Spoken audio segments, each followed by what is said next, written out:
दोस्तों, भारतीय इतिहास में ऐसे कई राजा हुए जिन्होंने अपने साहस, वीरता और अपने किसी न किसी खासियत की वजह से अपनी पहचान बनाने में कामयाब रहे। फिर वो चाहे महाराणा प्रताप हो या फिर मुगल साम्राज्य के अकबर और जहांगीर हो। लेकिन औरंगजेब के बाद मुगल वंश के बादशाहों की कहानी जनता से दूर हो गई। इनमें से एक था मोहम्मद शाह, जिसे रंगीन मिजाज की वजह से रंगीला की उपाधि दी गई। ये दिल्ली का वो मुगल बादशाह है जिसके नाम पर दिल्ली में एक सड़क तक नहीं है। हमने आपको पिछले कुछ वीडियो में कुछ अयाज शासकों के बारे में बताया है जिनके रंगीले मिजाज को देखकर हर इंसान रंगीन हो जाता है। वो शायद ही उनमें से किसी के शौक मोहम्मद शाह रंगीला के शौकों के बराबरी कर सकते हो। दोस्तों, जिस इंसान के नाम के पीछे रंगीला लिखा हो वो कितना रंगीन मिजाज का होगा, अंदाजा तो आप लगा ही सकते हैं। आज के इस वीडियो में हम मुगल साम्राज्य के एक ऐसे ही अयाज शासक के बारे में बताएंगे जो अपने महल में अपने खूबसूरत हसीनाओं के साथ बिना कपड़ों के निर्वस्त्र होकर घूमता था। लेकिन उससे पहले आप हमारे चैनल पर नए हैं तो हमारे चैनल को सब्सक्राइब कर लीजिए ताकि नई नई वीडियो आप तक पहुंचती रहे।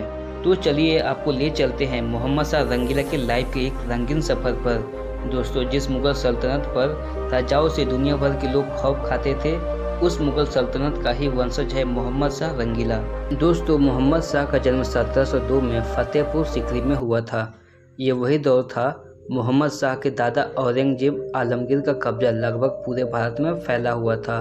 आप कभी मुगल सल्तनत का मैप उठाकर देखेंगे तो आपको पता चलेगा कि औरंगजेब आलमगीर का राज्य कितनी दूर तक फैला हुआ था। ये बात जानने के लिए काफ़ी है कि औरंगजेब कितना बड़ा और वीर शासक था, पर उसने कभी सपने में भी नहीं सोचा होगा कि उसका नाती इतना ठरकी और अयास निकलेगा। वैसे तो मुगल साम्राज्य के राजा अपने मनमौजी किस्म के ही थे, लेकिन मोहम्मद शाह उन सबसे बड़ा अयास निकला जिसने मुगल सल्तनत को मजबूत करना तो दूर की बात सबसे ज़्यादा कमज़ोर करने का काम किया। मोहम्मद शाह ने 29 सितंबर 1719 में मात्र 17 साल की उम्र में मुगल सल्तनत की गद्दी संभाली थी। दोस्तों, आप में से शायद किसी को मालूम होगा कि भारत की शान कहे जाने वाला कोहिनूर हीरा भी इनके पास था। तो शायद आपने पता लगा लिया होगा कि क्यों वो हीरा आज हमारे देश में नहीं है। जी हाँ, आपने बिल्कुल सही समझा। ये इनकी ही मूर्खता और बेवकूफ़ी थी जिनकी वजह से हमारी शान कहे जाने वाला कोहिनूर हीरा हमारे हाथ से निकल गया। मोहम्मद शाह के जन्म के वक्त औरंगजेब आलमगीर ने हिंदुस्तान में एक खास किस्म का कट्टर नियम लागू कर दिया था और उसका सबसे पहला वो कलाकार है जिनके बारे में कहा जाता है कि वो इस्लामी वसूलों का पालन नहीं करते।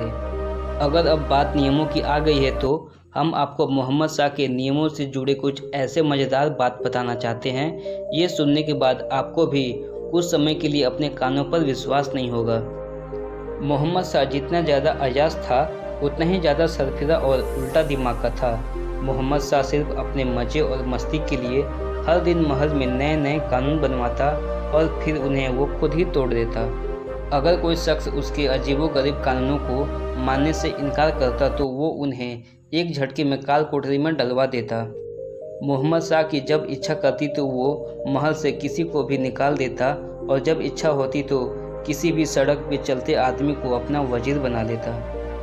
वो इतना सरफिरा व्यक्ति था कि वो कभी कभी दरबार में आने वाले सभी लोगों को बिना कपड़ों के बुला लेता और जो कोई उसका हुक्म नहीं मानता वो सबके सामने रूह कपा देने वाली सज़ा सबके सामने देता, जिसके डर से उसके महल में बिना कपड़ों के ही लोग आ जाते थे और वो महल में घुसते ही अपने दासियों के साथ मस्ती करना शुरू कर देता था और वो जितने भी फैसले लेता था अपने दासियों के गोद में बैठकर लेता था। और इससे भी ज़्यादा हद तो तब हो जाती थी जब वो महल में पुरुषों को औरतों के कपड़े और घुंघरू पहन के आने को कहता था और इसके अजीब और पागलपन वाले फैसले सभी को मानना भी पड़ता था। मोहम्मद शाह एक बहुत बड़ा शराबी था और वो अपने महल में ज़्यादातर शराब के नशे में ही रहता था। वो शराब पीकर कुछ ऐसे भी काम करता था जो हम आपको चाहकर भी इस वीडियो में नहीं बता सकते। जब वो शराब के नशे में होता तो इसे पता ही नहीं होता कि ये कहाँ है और क्या कर रहा है। मानो दासिया इसकी बहुत बड़ी कमजोरी थी जिन्हें देख वो खुद पर काबू नहीं रख पाता। एक बार शराब के नशे में उसने ऐसा हुक्म दिया था जिसे सुनने के बाद आपकी भी हंसी छूट जाएगी और आप भी कहने पर मजबूर हो जाएंगे कि इससे बड़ा मूर्ख और निकम्मा राजा हमने आज तक नहीं देखा। वो एक बार शराब के नशे में अपने सभी सैनिकों को हुक्म दिया कि महल में जितने कैदी हैं सबको आज़ाद कर दिया जाए। जब उसे होश आया तो सभी कैदियों को फिर से पकड़ने का हुक्म दे दिया, पर उन्हें जब एक भी कैदी नहीं मिले तो रोड में चलते आदमियों को बंदी बनाना शुरू कर दिया। दोस्तों, इसके अयाशी और रहीसी के किस्से अभी यहीं ख़त्म नहीं होती। बादशाह को एक और शौक था, वो अक्सर औरतों के कपड़े पहनना ज़्यादा पसंद करता था और वो जनाना रेशमी पोशाक पहनकर दरबार में आता था। और ये कोई आम पोशाक नहीं हुआ करते थे, इसे सिर्फ रानियां ही पहना करती थी और इसके पोशाक के लिए खास दुनिया भर से कपड़े और अलग अलग प्रकार के धागे मंगाए जाते थे और उसके जूते बहुत खास और मोतियों से जड़े हुए रहते थे। अब जब राजा इतना बड़ा अय्याश और ठगी था तो उसका कुछ न कुछ तो असर उसके प्रजा पर दिखेगा ही। आपको बता दें कि नादिर शाह ईरान का एक कट्टर राजा था जिसने 1748 में हिंदुस्तान में हमला किया था और ये वही समय था जब मोहम्मद शाह का राज हिंदुस्तान पर था। इस जंग को अगर दुनिया का सबसे मजाकिया जंग कहा जाए तो शायद ऐसा कहना गलत नहीं होगा, क्योंकि जहां एक ओर नादिर शाह के पास सिर्फ 55,000 सैनिक थे, वहीं दूसरी ओर मोहम्मद शाह के पास 1 लाख से भी ज़्यादा सैनिक मौजूद थे। पर एक अय्याश राजा की सेना से आप क्या ही उम्मीद कर सकते हैं। उसके सेना में ज़्यादातर बावर्ची, संगीतकार और सेवक थे जिन्हें जंग लड़ने का कोई अनुभव नहीं था।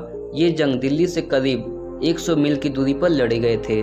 जब इन दोनों में युद्ध हुआ तो इतना खतरनाक युद्ध था कि नादिर शाह ने मोहम्मद शाह की सेना को सिर्फ 3 घंटे में ही हरा दिया, क्योंकि मोहम्मद शाह अपनी सारी तोपों को दिल्ली में ही बुलाया था और इस बेवकूफ़ी का नादिर शाह ने अच्छे से फ़ायदा उठाया।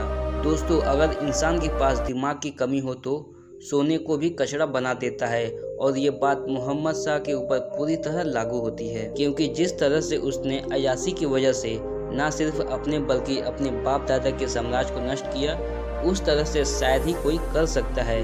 दोस्तों, मोहम्मद शाह रंगीला को लेकर आपकी क्या राय है, हमें कमेंट में ज़रूर बताएं।